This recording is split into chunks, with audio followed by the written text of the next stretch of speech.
Hey, and welcome back to the podcast. Debra Hamilton is here from Hamilton Law and Mediation. And Deborah has a profession that at first it sounds fun and it sounds like a sitcom plot, but it's actually very serious. Deborah is an attorney who uses conflict coaching mediation to help people in conflict over animals.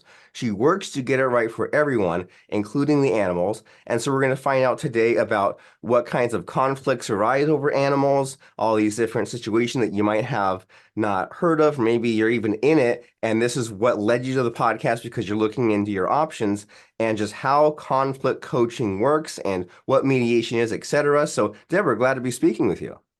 Well, I'm so glad to be here, Robert. It's fun to talk about what I do because conflict coaching and mediation are two separate things, but they really help people resolve the conflicts that they might find themselves in that involve their beloved pets.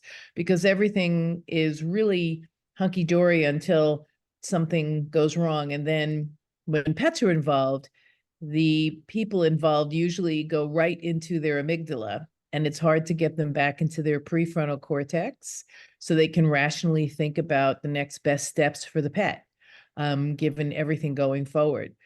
So when I started this practice, it really was because I was litigating these cases, and if you take it to court, unfortunately, pets are still considered property. So the judge has a limited ability to create any sort of resolution that's going to work for both people. My practice, everybody leaves happy. In litigation or in like a directive or evaluative mediation, people leave unhappy and they think, well, we're good. Everybody left unhappy. And when pets are involved, I really don't want anybody to leave unhappy. I want everyone to be happy because that'll make the pet's life so much better. Well, those are some interesting concepts to think about right off the bat, right? That there are different types of compromises. There's everyone's unhappy versus everyone's happy. And then there's also, as you said, that the legal system is set up where that pets are property, but what the emotions that you're feeling is more like it's like a custody issue. And so it seems like a lot to navigate. So where do people start? If someone says, I have no idea where to even begin to think about what my options are, what the possibilities are, what is in front of us? What do people need to know about this whole pet custody or mediation idea? Well, if you are living with someone with a pet, or you're married to someone and you have a pet and you still like them, sit down and have a really good conversation with them about what would happen to the pet if something happened to the relationship and you were going to break up. Okay, so Rob, you and I have a dog, and the dog came into the relationship with me. And if I leave the relationship, I'm going to take the dog with me. Now, you might say, hey, wait a minute. I love that dog. I've been taking care of that dog. I run with that dog. I feed that dog. I take care of that dog when you go on business trips. Well, okay, so what could we do? Well, if I go on business trips, I could drop it off with you. That's great. Or if you want to come over on a weekend or see it on a weekend, we can work something out. I may never want to see you again because we're really angry with each other. However, there are so many cottage industries that can help you help that pet go back and forth. And then you have to have an honest conversation whether or not the pet does well going back and forth. You really have to think about the pet and not necessarily about you. But you can bring people in to have that conversation. I've done mediations where people were stealing the pet out of the backyard of another and taking it over international lines into Canada. So, these have been difficult situations that we're able to work out because what usually happens is nobody thinks about how the other person's feeling. It's my dog, and to heck with you.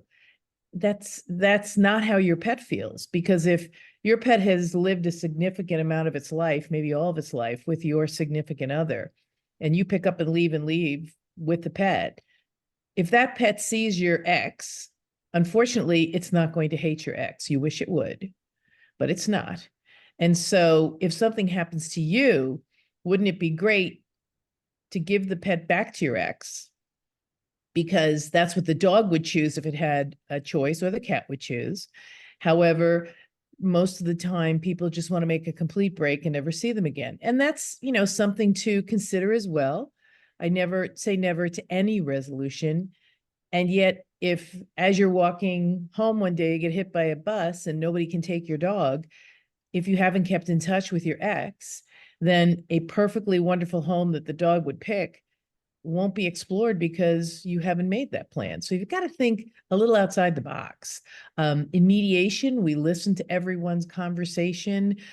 We point out where all of you have common ground, which usually is lost when people are angry with each other. I'm never going to think that you and I have any common ground, Robert, because I don't like you.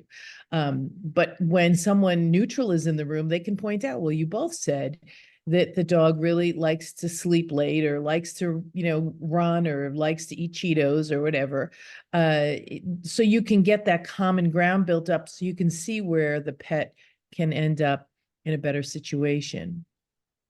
Wonderful. And so you're saying that we just need to be thinking ahead and thinking about the other person and thinking about the future, because it is easy to just be mad at the other person and not consider some of these things. What if you split up and then one person dies, and what happens to the pet? And so as far as the custody sorts of things, like what have you seen? I mean, has it been like just anything is possible? Like sometimes the dog goes and visits on the weekends, every other days. Has it been like really close to a child custody situation? Like what is possible as far as the end result?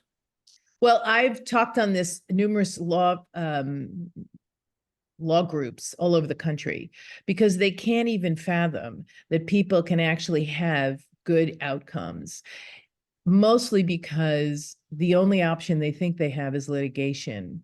And there are 7 states now that have created legislation that requires a judge to decide what's in the best interest of the pet. And it's my opinion, they're very nice people. You don't know if the judge likes animals or doesn't like animals. You don't know what the judge's, relationship is with his pet or his, wife or ex with the pet. You're giving the resolution of where your pet goes to someone who doesn't know your pet. But that's an option now, and it's better than what used to be, which was they were property and there was no judicial requirement to figure out what is in the best interest. So you have a day to put forward your argument on why you're the better home. In mediation or in conflict coaching, you're able to talk about it with each other, really recognize where the pet is going to thrive, and recognize that if something happened, you could always call the other person to help. What if the dog gets sick and you don't have the money to take care of the dog? What are you going to do? Or what happens if you get sick? Or what happens if you lose your job, or you sell your home and you buy a place where you can't have an over 20-pound dog, but yet your ex has a big backyard and could take the over 20-pound dog. You really need to be more open to what is in the best interest, and there is no one on earth who knows what's in the best interest of a pet better than their owners. But it takes time to take the time to think about it and talk about it.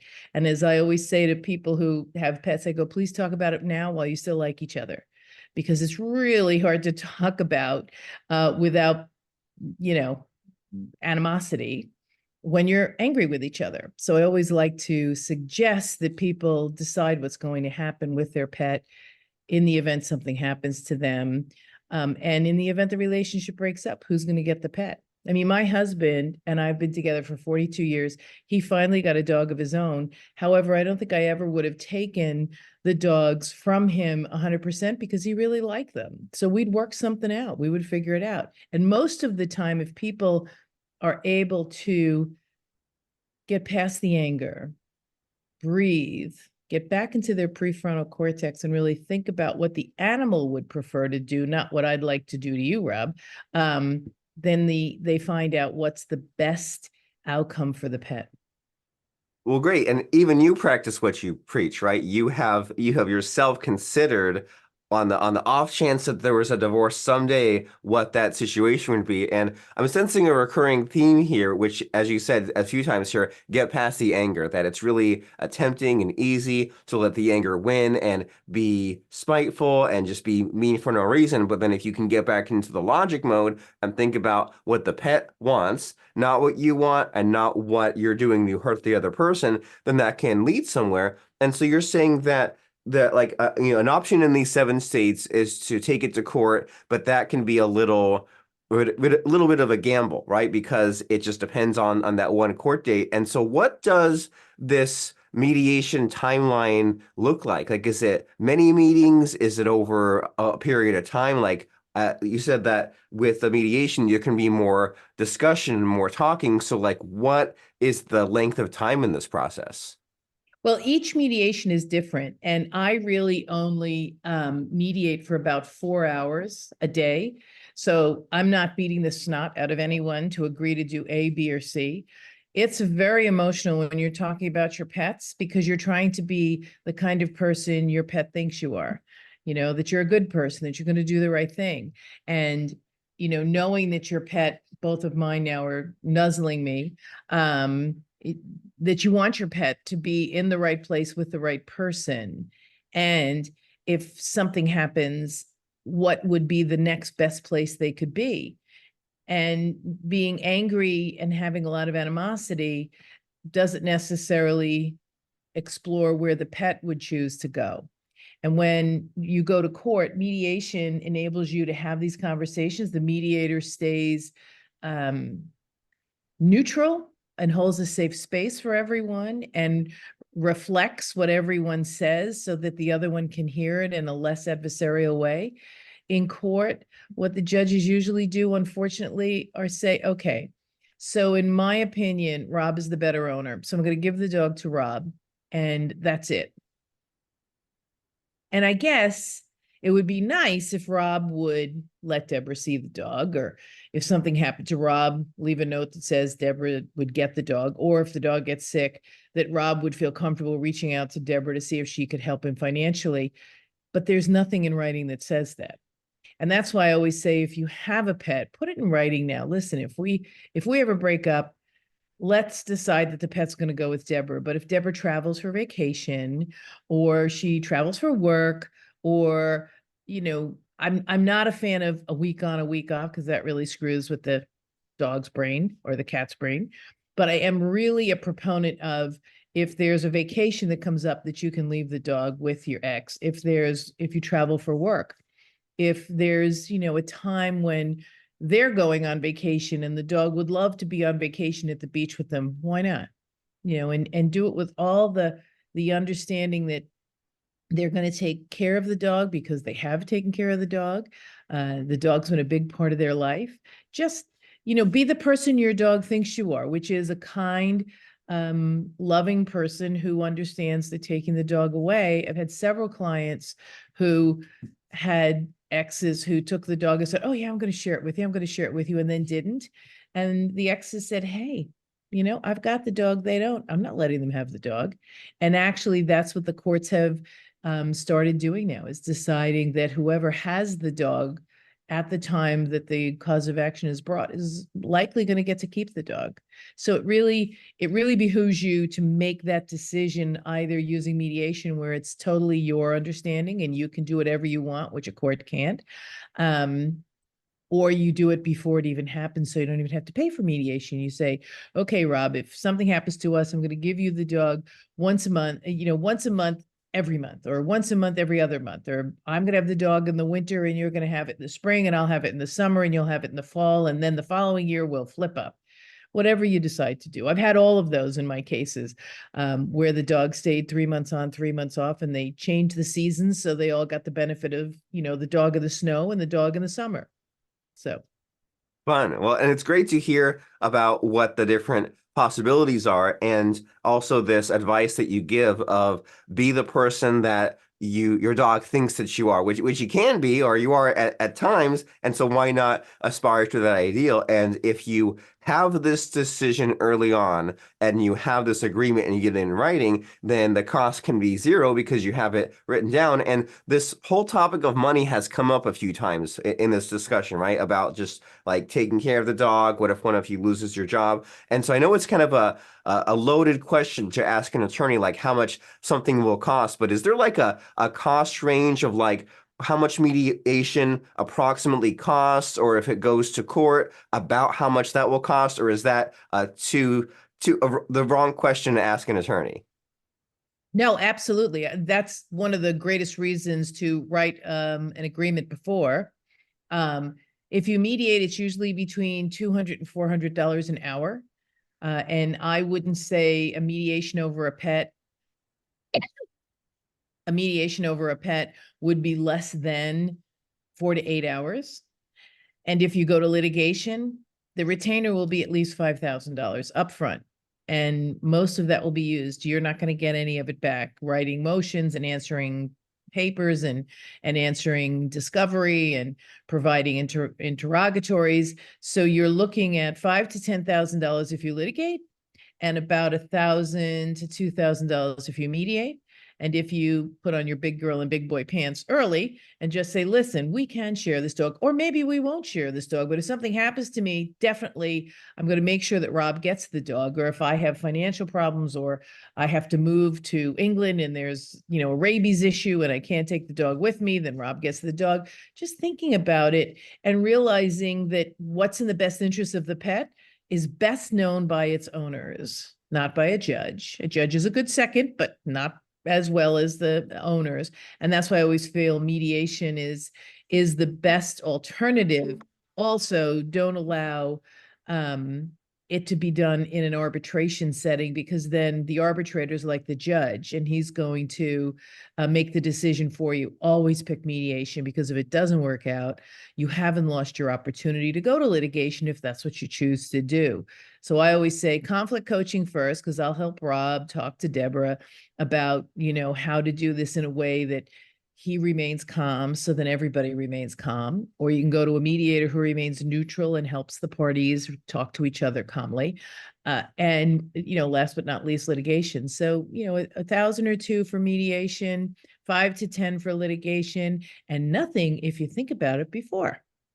Right. If you, as you said, put on your big boy, big girl pants, be an adult, have this rational conversation before it's too late, then you can save yourself just all of this throwing the money away, maybe for almost no reason, right? You can actually just get to that good outcome by planning ahead. And so you've seen so many different situations, you've seen good and bad outcomes. What am I not asking you as far as just navigating this whole issue? Is there anything that in our conversation like you wished I'd asked that I haven't asked you about this?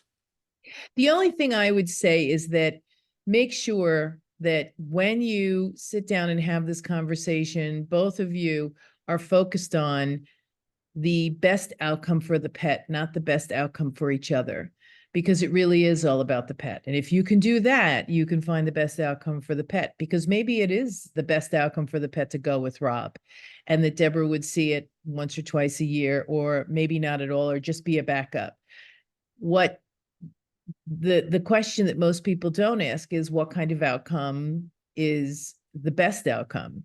Well, your pet, if they do well with transition, if they do well with different situations arising, or different situations. And what you really want to do is you want to make sure that when you're making this decision, you're doing it in the best interest of the pet. I love it. And that's a good reminder all around, just that, like, what is winning? Is winning sticking it to the other person, or is winning having the maximum amount of custody? Well, probably not. And it kind of gives reflections to what a divorce might be like, right? Where, like, say one parent says, well, I want to get all the custody. Well, do you really? Or is that just what you think winning is, and you just want to get the biggest outcome for you? Why not get the best outcome for the pet that's involved? And so what are some next steps here? Like, if someone finds themselves in this situation, or they're about to, what kind of resource are you? Like, if they're in some other state, can you still help? Or just if someone says, I'm a kind of person that is in need of solving this problem, where do you come in as far as communicating with you and next steps and what you can do? Well, I work internationally, so I work across the United States and internationally to help people in conflict over animals, especially as a conflict coach and a private mediator. That's what I do.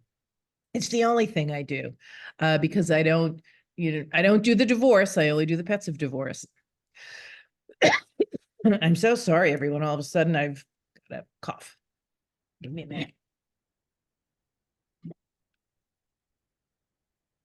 What you want to do is you want to get in touch with someone. You can get in touch with me. And if I know someone in your neck of the woods that does the same kind of thing, I will absolutely refer you to them.